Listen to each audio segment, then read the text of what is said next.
দেখে মনে হচ্ছে একটা আচার, কিন্তু না, এখানে আমি লঙ্কা আর পেঁয়াজটাকে না ভেজে নিয়েছি আর একটুখানি লবণ দিয়েছি। আসলে এইগুলো দিয়ে করব আলু মাখা। আর এইভাবে আলু মাখাটা অনেক দিন থেকেই খাওয়া হচ্ছে না, মানে এমনিতেই তো আলু মাখা করা হয় কাঁচা লঙ্কা বা পোড়া লঙ্কা হোক, পেঁয়াজ, কাঁচা পেঁয়াজ দিয়ে কুচি কুচি করে কেটে, কিন্তু আমি একটু অন্যরকম করে করেছি। এখানে পেঁয়াজটাকে আর লঙ্কাটাকে ভেজে নিয়েছি। এর মধ্যে আলু মাখাটা দিলে না অনেকটা স্বাদ মানে বেশি লাগে আমার মনে হয়। যাই হোক, চলো এইভাবে আলুটা মেখে নিচ্ছি। আর কি বলো তো, আজকে এই যে আলুটা মাখছি না, এই আলুটা আমরা খাবো পন্তা ভাত দিয়ে। যদিও এটা পন্তা ভাত নয়, মানে এখনই জল দিয়ে সেই জলের থেকে ভাতটা নিয়ে নিচ্ছে, এটাকে পন্তা ভাত বলে না। এক রাত রাখলে সেটাকেই পন্তা ভাত বলে, আর সেটাই ভালো লাগে। আর পন্তা ভাতের মধ্যে আলু, কাঁচা লঙ্কা, পেঁয়াজ এসব আমার বেশি ভালো লাগে। আর শুটকি মাছ, তবে শুটকি মাছটা আমি নিয়েছি ঠিকই, কিন্তু খাইনি, কেন কি ভাজাটা অতিরিক্ত হয়েছে আমার মনে হয়, অনেকটা তেতো লাগছিল। এই যে আলুটা দেখছো না, এই আলুটা দিয়ে পন্তা ভাত খাওয়ার যে কি মজা। কিন্তু পন্তা ভাত ঠিক বলবো না, না ভাতটা ভালো লাগেনি, তার কারণ টাটকা ভাতের মধ্যে জল দিয়েছে তো ভালো লাগেনি। পন্তা ভাতটা একটু গেলা গেলা থাকবে, সেটাই ভালো লাগে। খাওয়া দাওয়া করে বাসি কাজ করে ঘরে চলে এসেছি। এখন বাজে 10টার মতো। আজকে অনেকটা সকালে ঘুম থেকে উঠেছি। গুড মর্নিং তোমাদের সবাইকে, কেমন আছো তোমরা? আশা করছি সবাই অনেক ভালো আছো। আমিও আছি, মোটামুটি ভালো আছি। তো এই যে কাপড়গুলো দেখছো না, এইগুলো 5 থেকে 6 দিনের কাপড়। শরীরটা ভালো ছিল না বলে একটা কাজও করিনি। আর যেই কাজগুলো মা করেছে সেইগুলো মানে দরকারি কাজ করেছে, রান্না বান্না, মোছা কোছা, বাসন মাজা, কিন্তু এই যে কাপড় ভাঁজ করা সেইগুলো কিন্তু মা করেনি। হ্যাঁ, তবে এটা ঠিক, মা কিন্তু সমস্ত কাপড় ধুয়ে রেখে দিয়েছে। আমার শরীরটা ভালো ছিল না বলে আমি কাপড় গুছিয়ে রাখতে পারিনি।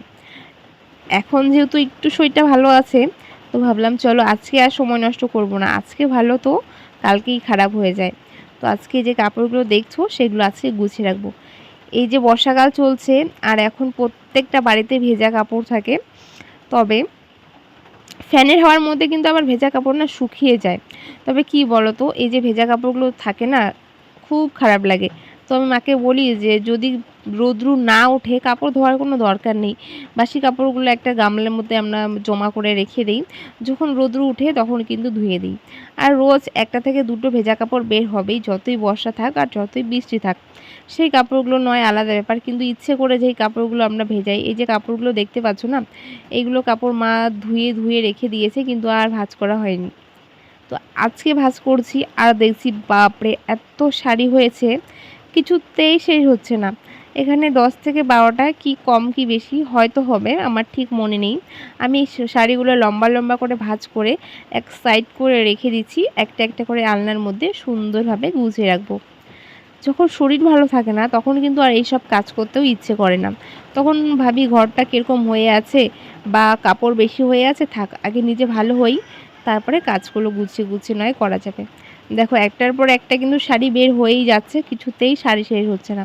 আর শাড়িগুলো যেহেতু অনেকটা বড়, ভাঁজ করতেও অনেক সময় লাগে, তো ভাবছি আগে বড় শাড়িগুলোই ভাঁজ করে নিই, তারপরে ছোট ছোট নাইটিগুলো ভাঁজ করে নেব। আলনাটা অনেকটা ফাঁকা হয়েছিল, আর ভিতরের কাপড়গুলো গোছানোই ছিল, শুধু উপরের কাপড়গুলো এলোমেলো ছিল। এলোমেলো বলতে মা পরেছে, ধুয়েছে, আবার ওইভাবে রেখেছে, কিন্তু ভাঁজ করা আর হয়নি। আর আলনার মধ্যে কাপড়গুলো রাখলে এলোমেলো থাকে ঠিকই, কিন্তু কাপড়গুলো না কুঁচকে যায় না। যদি চেয়ারের মধ্যে রাখা হয় তাহলে না কাপড়গুলো কুঁচকে যায়। তো আমি প্রত্যেকটা কাপড় সুন্দরভাবে গুছিয়ে রেখেছি। আর যেই কাপড়গুলো ভাঁজ করানোই ছিল আগের থেকে, সেইগুলোর আর ভাঁজগুলো ভাঙিনি, শুধু একটুখানি ঝেড়ে ঝুড়ে নিয়েছি। ভিতরে যদি তেলা পোকা থাকে, মানে আরশোলা থাকে, তাহলে কিন্তু বেরিয়ে যাবে। আর হ্যাঁ, আমি যেইভাবে কাপড় গুছিয়ে রাখি না, সবাই আমাদের বাড়িতে আসলে বলে কি যে এইভাবে যে কাপড়গুলো গুছিয়ে রাখি, ইঁদুর বা তেলা পোকার কাপড়গুলোকে কেটে দেয় না। তো আমাদের সত্যি কথা বলতে এইভাবে কাপড় রাখলে ইঁদুর, তেলাপোকা এসব কিছুই কাটে না, আর এখনও পর্যন্ত কাটেনি। আর যেহেতু আমাদের বাড়িতে বিড়াল আছে, ইঁদুরের উৎপাতটা খুবই কম, ইঁদুর খুব একটা চোখে পড়ে না। তবে হ্যাঁ, যে যেটাকে বলে, কি বলে, চিকা বলে না, চিকা বা একটা ইঁদুরের মতো থাকে, আমিও ঠিক জানি না, চিকচিক করে, সেইগুলো না কাপড় কাটে না, সেগুলো কিন্তু মাটির মধ্যে না উপরে থাকে মনে হয়, উপরে থাকে, আর ইঁদুর মাটির মধ্যে থাকে। তো দেখো আমি একটার পর একটা কাপড়গুলো কিন্তু ভালো করে গুছিয়ে নিয়েছি, এখন দেখতে ভালো লাগছে। একটু আগে তো বাজে অবস্থায় ছিল। আর কাপড়গুলো গোছানোর পর আমি কিন্তু নাইটিগুলো গুছিয়ে নাইটির জায়গায় রেখে দিচ্ছি। যখন একবারে অনেক কাপড় এলোমেলো হয়ে যায় না, তখন কিন্তু গুছিয়ে রাখতে বেশ ভালো লাগে। তো দেখো সব কিছু গুছানোর পর এই যে নাইটিগুলো গুছিয়ে নিচ্ছি। নাইটিও হয়েছে ৫ থেকে ৬টার মতো নাইটি হয়েছে, পড়েছে আর ধুয়েছে আর এইভাবে রাখা হয়েছে। আমার নাইটিগুলো ধোয়া হয়নি, কেন কি আমি আলাদাভাবে জমিয়ে রেখেছি। যখন ঝলমলিয়ে রৌদ্র উঠবে তখন সমস্ত কাপড় ধুয়ে দিলে না ১ থেকে ২ ঘন্টার মধ্যে শুকিয়ে যাবে। আর বর্ষাকালে যেহেতু জামা কাপড় মানে যদি একদিনে না শুকায় একটা বাজে একটা গন্ধ করে, যার জন্য আমি আর ধোয়াধুয়ি করি না বর্ষাকালে। মা যখন রৌদ্র উঠে মা সব কাপড় একবারে ধুয়ে দেয়। তো আজকে অনেক দিন পর কাপড় জামা গুছাচ্ছি না, কিছুতেই কাপড় জামা গোছানো শেষ হচ্ছে না। এখানে আমার আর মার আছে, দুজনের আছে। ওই তো বললাম ৫ থেকে ৬ দিন এইভাবেই ছিল, কিছুই গোছানো হয়নি। দাঁড়িয়ে থাকতে পারছিলাম না, তো কাজও করিনি সেরকম একটা। শুধু কোনো রকম স্নান আর খাওয়াটুকু করেছি, বিছানার মধ্যেই শুয়েছিলাম। আর অনেক দিন শুয়ে থাকতে থাকতে আর ভালোও লাগছিল না, মনে হচ্ছে কবে একটু পেট ব্যথাটা কমবে আর উঠতে পারবো, মানে কাজকর্ম করতে পারবো।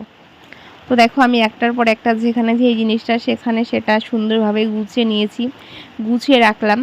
অনেক দিন থেকেই কাপড়গুলো বাইরে ছিল, ঢোকানো হয়নি। আর বাইরের জিনিস, ভেতরের জিনিস যদি বাইরে চলে আসে না, তাহলে আরও এলোমেলো লাগে দেখতে। ছোট ঘরের জিনিসগুলো টিপটাপ করে রাখাটাই আমার মনে হয় ভালো। আর এই যে মেলাতে গিয়েছিলাম কালকে, সেই কাপড়গুলো এখানে ঢুকিয়ে রাখছি। যেই জিনিসগুলো যেখানে ছিল ঠিক সেই জিনিসগুলো সেখানেই কিন্তু গুছিয়ে গুছিয়ে রেখে দিচ্ছি। সমস্ত ঘরের জিনিসপত্র নোংরা হয়েছে, মোছার সময় নেই। আজকে আর মুছবো না, কেন কি আজকে আমি দুপুরে রান্নাটা করব।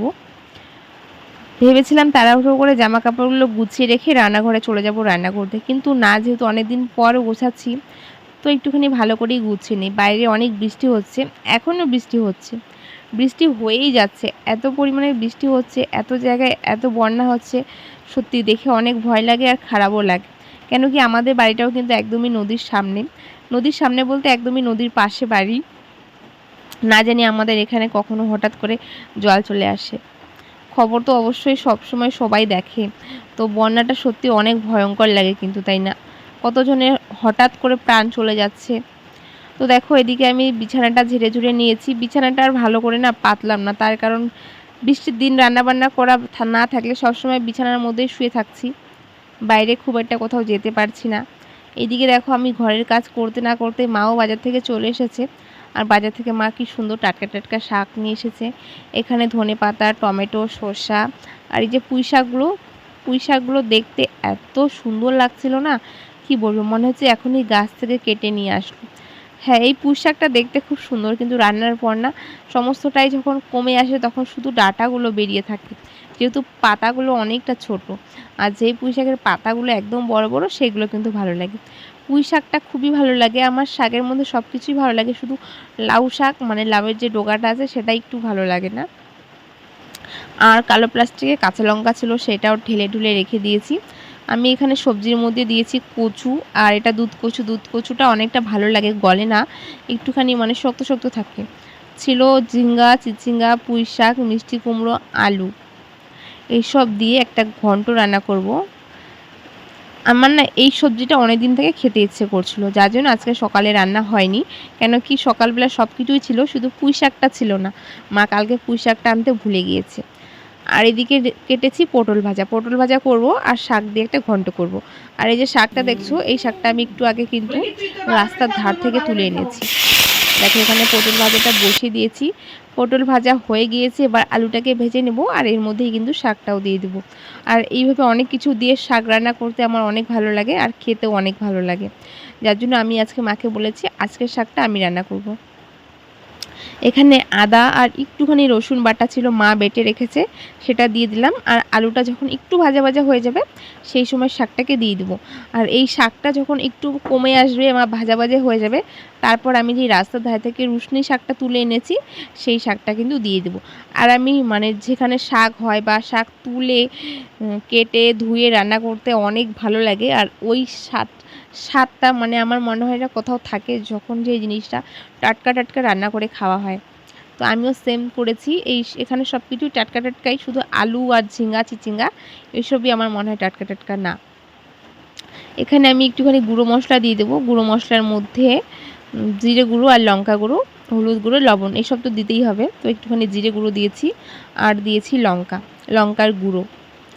আর শাকটা না অনেকটা ভালো হয়েছে। এখন এটাকে শাক বলবো না সবজি বলবো, তো যেটাই হোক না কেন অনেক টেস্টি হয়েছিল। তার কারণ জানি আমি ভিডিওটা খাওয়া দাওয়ার পর ভয়েস দিচ্ছি।